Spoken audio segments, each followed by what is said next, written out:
Hi, இன்றைக்கி ப்ரூச்சஸ் கிளாஸில் பார்த்தீங்கன்னா இந்த மாதிரி ஸ்டாக்கிங்ஸும் மெட்டாலிக் ஒயரும் வச்சு நம்ம இந்த மாதிரி ஃப்ளவர் பெட்டல்ஸ் எப்படி மேக் பண்ணலாங்கிறத பற்றி தான் பார்க்க போகிறாங்க. இந்த மாதிரி டிஃப்ரெண்ட் கலர்ஸ் அண்ட் டிஃப்ரெண்ட் வெரைட்டிஸில் வந்து நம்ம ப்ரூச்சஸ் வந்து மேக் பண்ணிக்க முடியும். உங்களுக்கு எந்த சைஸ் வேணும்னாலும் நம்ம ஈஸியாக பண்ணிக்கலாம். சரிங்களா? இது பார்த்திங்கன்னா உங்களுக்கு மெட்டாலிக்னு சொல்லுவோம். இது வந்து சில்வர் கலரில் இருக்குது இல்லைங்களா? இதில் வந்து திக்னஸ் பாருங்கள், உங்களுக்கு டிஃப்ரென்ஷியேட் பண்ணி காமிக்கிறேன். கோல்டு கலருக்கும் சில்வர் கலருக்கும் எவ்வளோ டிஃப்ரெண்ட் இருக்குன்னு. கோல்டு பார்த்திங்கன்னா உங்களுக்கு ரொம்ப தின்னாக இருக்கும். சரிங்களா? லைட் வெயிட்டாக இருக்கிறதுனால உங்களுக்கு ஷேப் வந்து எந்த ஷேப்பில் வேணும்னாலும் கொஞ்சம் ஈஸியாக இது பண்ணிக்க முடியும். இது வந்து கொஞ்சம் திக்காக இருக்கும். இது கொஞ்சம் வெயிட்டாக இருக்க மாதிரி கொஞ்சம் பெரிய பெட்டல்ஸ் எல்லாம் நீங்கள் சூஸ் பண்ணுறீங்க அப்படின்னா நீங்கள் இந்த மாதிரி சில்வர் கலர் மெட்டாலிக் வந்து சூஸ் பண்ணிக்கோங்க. சேம் நம்ம 2 ஒயர்லேயுமே பண்ணிக்கலாம். ரெண்டுமே உங்களுக்கு ஈஸியாக பண்ணுறதுக்கு வரும். வெரைட்டிஸ் 2 இருக்குது அப்படிங்கிறதுக்காக நான் உங்களுக்கு காமிக்கிறேங்க. நெக்ஸ்ட்டு இது வந்து ஸ்டாக்கிங் கிளாத் வந்து உங்களுக்கு இந்த மாதிரி தான் ஸ்ட்ரக்சபிளாக இருக்கும். இதுலேயும் உங்களுக்கு கலர்ஸ் நிறையா கிடைக்கும். மல்டி கலர்ஸில் இருக்கும், டபுள் ஷேடட் கலரில் கூட இருக்கும். இன்றைக்கி என்கிட்ட சிங்கிள் கலர் மட்டும்தான் இருக்குது. வந்து சிங்கிள் ஷேடடில் தான் இருக்குங்க. நெக்ஸ்ட்டு வந்து நம்ம இந்த மாதிரி கேப் எடுத்துக்கலாம். இது வந்து சில்க் த்ரெட்டுடைய ரோலுங்க. எம்டியாக தூக்கி போடாமல் நம்ம பத்திரமா வச்சுருந்தோம்னா இந்த மாதிரி மெட்டாலிக் ஒயர் வச்சு நம்ம சுற்றி ஷேப்ஸ் எல்லாம் நம்ம கொண்டு வர்றதுக்கு யூஸ்ஃபுல்லாக இருக்கும். இது வந்து ஒரு ரவுண்டு சின்ன சைஸில் பண்ணுறதுக்காக என்னோடய பாப்பாவுடைய டாய்ஸுங்க. அதிலிருந்து நான் எடுத்திருக்கேன். பிகாஸ் வந்து இந்த மாதிரி சின்ன சின்ன சைஸில் வந்து நமக்கு பண்ணணும் அப்படின்னா வீட்டில் இருக்கக்கூடிய திங்ஸ்லேயே ஏதாவது நம்ம எடுத்து வச்சுக்கலாம். எந்த சைஸில் வேணும்னாலும் நம்ம மேக் பண்ணுறதுக்கு ஒரு டூல்ஸ் மாதிரி யூஸ் பண்ணிக்கலாங்க. நான் இதை வந்து கேப்லேயே வந்து பண்ணி காமிக்கிறேன். இது வந்து ஒரு ஆயில்மெண்ட்டினுடைய கேப்பு, அதுதான் எடுத்திருக்கேங்க. இந்த மாதிரி ஒயர் வச்சு நீங்கள் டைட் பண்ணிக்கோங்க. ஃபஸ்ட்டு வந்து 1 டைம் 2 டைம் வந்து நீங்கள் கையில் வந்து சுற்றிக்கோங்க. கையில் சுற்றிட்டு உங்களுக்கு நல்லா வந்து டைட் ஆயிரும். டைட் ஆனதுக்கப்புறமா நீங்கள் என்ன பண்ணிக்கலான்னா அந்த கேப்பை வந்து ஒரு 2 to 3 டைம்ஸ் வந்து இந்த மாதிரி சுற்றிக்கலாம். சுற்றிட்டிங்கன்னா உங்களுக்கு நல்லா டைட்டாக கிடச்சிரும். ஓகேங்களா? இந்த மாதிரி ரிங் ஃபார்மேட்டில் வந்துடும். இப்போ நம்ம என்ன பண்ணலான்னா இந்த மாதிரி டூல்ஸ் வந்து கட்டர்னு சொல்லுவோம். இதை வந்து நம்ம வச்சு கட் பண்ணிக்கலாம். நீங்கள் சிசர் வச்சும் கட் பண்ணிக்கலாம். ஆர்ட் அண்ட் கிராஃப்ட் ஷாப்லலாம் பார்த்தீங்கன்னா இந்த மாதிரி கட்டர்ஸ் எல்லாம் வந்து அவைலபிளாக இருக்குங்க. இல்லை நீங்கள் சிசர் வச்சு கட் பண்ணுறதுக்கு கொஞ்சம் கஷ்டமாக இருக்குதுன்னு ஃபீல் பண்ணிங்கன்னா இந்த மாதிரி கட்டர் வச்சு கட் பண்ணிக்கோங்க. இப்போ பாருங்கள், நான் அந்த கேப்பை மட்டும் நான் வந்து சுற்றி காமிக்கிறேன். நம்ம அந்த கேப் சுற்றும்போது உங்களுக்கு எந்த அளவுக்கு வந்து கம்பி வந்து டைட்டாக இருக்குது அப்படிங்கிறத பாருங்கள். இந்த மாதிரி நமக்கு எவ்வளோ பெட்டல்ஸ்க்கு தேவைப்படுதோ அந்த மாதிரி நம்ம ரிங் வந்து ரெடி பண்ணி வச்சுக்கணும்.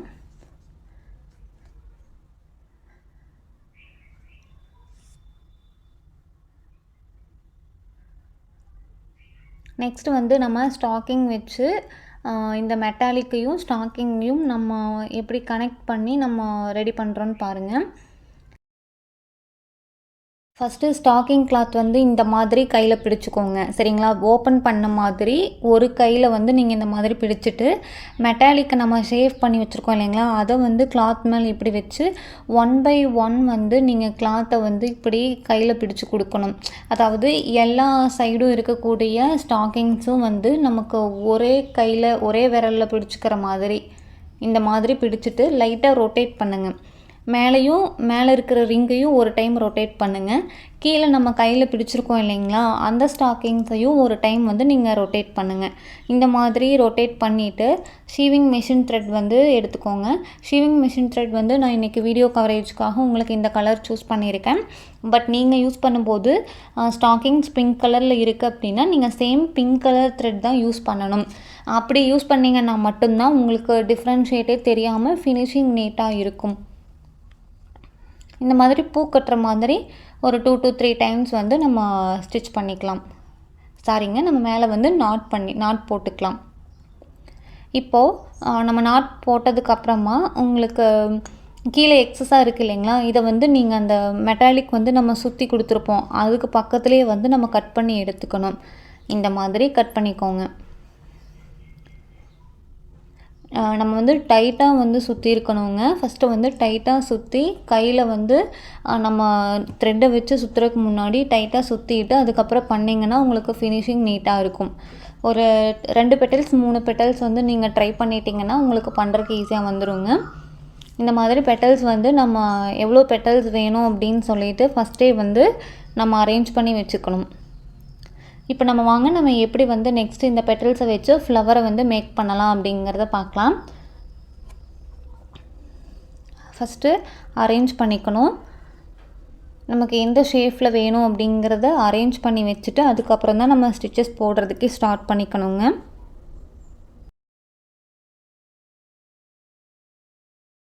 இந்த மாதிரி அரேஞ்ச் பண்ணிவிட்டு நீங்கள் ஒரு பெட்டல்ஸையும் வந்து இந்த மாதிரி ஒரு பெட்டல்ஸ் மேலே இன்னொரு பெட்டல்ஸ் வந்து ஓவர்லேப் ஆகிற மாதிரி வச்சுக்கோங்க. அந்த மாதிரி அரேஞ்ச் பண்ணிக்கோங்க.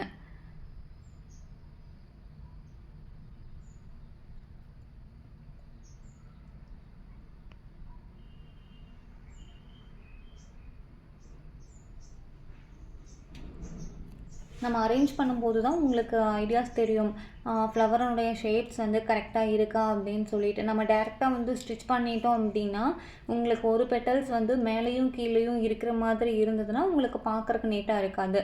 ஸோ நீங்கள் இந்த மாதிரி ரஃபாக வந்து ஃபஸ்ட்டு அரேஞ்ச்மெண்ட் பண்ணிக்கோங்க. அதுக்கப்புறமா நம்ம ஸ்டிச்சஸ் போட்டுக்கலாம். இப்போ நான் அரேஞ்ச் பண்ணிட்டேன். நெக்ஸ்ட் வந்து ஷீவிங் மெஷின் த்ரெட் எடுத்து நான் ஸ்டிச் பண்ண போகிறேன். ஸ்டிச் பண்ணும்போது உங்களுக்கு பெட்டல்ஸினுடைய மேல் பக்கமாக ஃபஸ்ட்டு வந்து நான் ஸ்டிச் பண்ணிக்கிறேன். இந்த மாதிரி ஒரு பெட்டல்ஸ்க்கு 2 ஸ்டிச் வந்து பண்ணிக்கோங்க. அதுக்கப்புறமா 2யும் ஜாயின் பண்ணி உங்களுக்கு கனெக்ட் ஆகிற இடத்துல வந்து நீங்கள் ஸ்டிச் பண்ணிக்கணும். 2யும் சேர்த்து வந்து ஸ்டிச் பண்ணிக்கோங்க. அவ்வளோதான். அதுக்கப்புறமா சிங்கிள் ஸ்டிச் வந்து போட்டுக்கலாம். பெட்டல்ஸினுடைய மேல் சைடு சென்டர் பார்த்து ஸ்டிச் பண்ணிக்கிறோம்.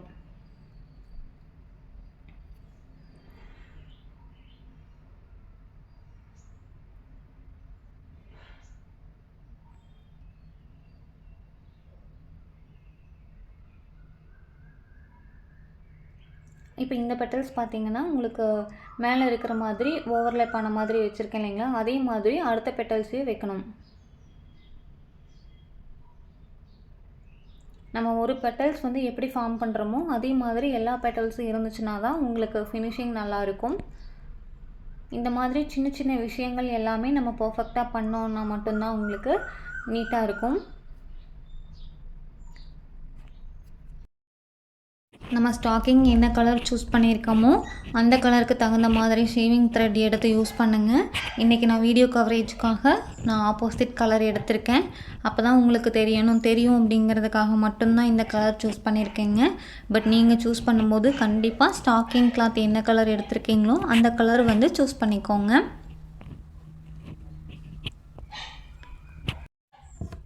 ஒரு பெட்டல்ஸும் நான் எப்படி ஸ்டிச் பண்ணுறேன் அப்படிங்கிறத கவனமாக நோட் பண்ணி பாருங்கள்.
நம்ம லாஸ்ட்டு பெட்டல்ஸ் வந்து நம்ம ஸ்டிச் பண்ண போகிறோம். சேம் இந்த பெட்டல்ஸும் வந்து ஒன்று மேலே ஒன்று ஓவர்லேப் ஆகிருக்கிற மாதிரி பண்ணணுங்க. நம்ம ஃபஸ்ட்டு எப்படி பண்ணியிருக்கோமோ அதே மாதிரி லாஸ்ட்லேயும் நம்ம கம்ப்ளீட் பண்ணி முடிக்கணும். இப்போ பாருங்கள், நம்ம எந்த இடத்துல ஸ்டார்ட் பண்ணி எந்த இடத்துல கம்ப்ளீட் பண்ணியிருக்கோன்னே தெரியாதுங்க. இப்போ லாஸ்ட்டாக இருக்கக்கூடிய இந்த பெட்டல்ஸையும் 2யும் ஜாயின் பண்ணி நம்ம ஸ்டிச் பண்ணிக்கலாம். ஓகேங்க, நம்ம எல்லா பெட்டல்ஸையும் வந்து ஃபஸ்ட்டு நம்ம ஸ்டிச் பண்ணியாச்சு.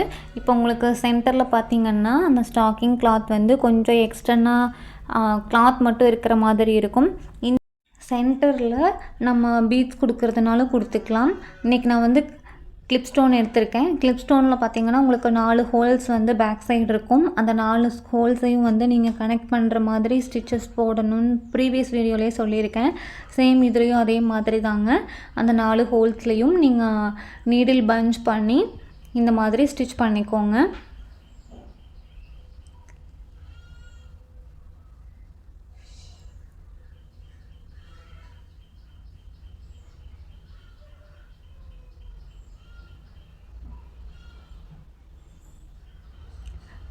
நீடில் பார்த்திங்கன்னா உங்களுக்கு அந்த ஐ பார்ட் வந்து சின்ன சைஸில் இருக்கிற மாதிரி சூஸ் பண்ணிக்கோங்க ப்ரூச்சஸ் ஒர்க் பண்ணும்போது. ஏன் அப்படின்னா உங்களுக்கு இந்த மாதிரி சின்ன சின்ன பீட்ஸு அந்த மாதிரிலாம் வந்து நீங்கள் இடையில வந்து யூஸ் பண்ணுறீங்க அப்படின்னா உங்களுக்கு ஐ ஷேப் சின்னதாக இருந்துச்சுன்னா மட்டும்தான் உங்களுக்கு போடுறதுக்கு ஒர்க் பண்ணுறதுக்கு ரொம்ப ஈஸியாகவும் இருக்குங்க. நம்பர் 10 வந்து நீங்கள் யூஸ் பண்ணிங்க அப்படின்னா கரெக்டாக இருக்கும்.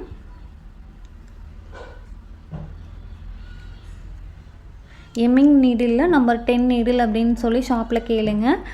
சைடில் வந்துட்டு நான் டபுள் கலர் மார்பிள் பீட் வந்து நான் கொடுத்துக்கிறேங்க. இந்த மாதிரி நம்ம 1 by 1 வந்து ஸ்டிச் பண்ணுறதுனாலும் பண்ணிக்கலாம். இல்லை செட்டாக வந்துட்டு இந்த ரவுண்ட் ஃபுல்லாக உங்களுக்கு எவ்வளோ பீட்ஸ் வந்து கவர் ஆகும்னு செக் பண்ணிவிட்டு அதுக்கப்புறமா நம்ம டோட்டலாக வந்து 1 by 1 வந்து நம்ம ஸ்டிச் பண்ணிக்கலாம். ஃபஸ்ட்டு நீங்கள் பீட்ஸ் கவுண்ட் பண்ணிவிட்டு செக் பண்ணிக்கோங்க. நமக்கு எவ்வளோ பீட்ஸ் கவர் ஆகுதுன்னு செக் பண்ணிவிட்டு அதுக்கப்புறமா நம்ம ஸ்டிச்சஸ் போட்டுக்கலாம். எனக்கு வந்து 4 பீட்ஸ் வந்து கவர் ஆகலை. ஸோ நான் இன்னும் 2 பீட்ஸ் வந்து நான் எக்ஸ்ட்ராவாக போட்டுக்கிறேன்.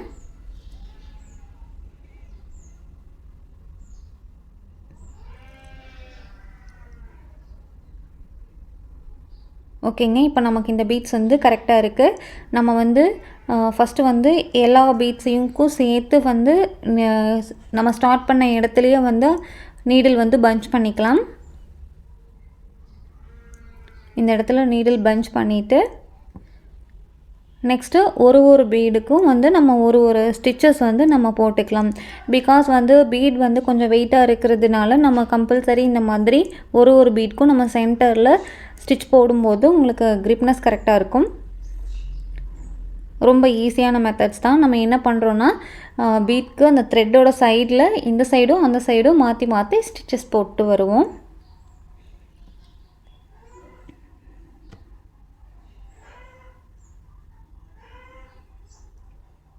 இந்த மாதிரி அந்த பீட் ஃபுல்லாகவே நம்ம ஸ்டிச்சஸ் போட்டுக்கலாம்.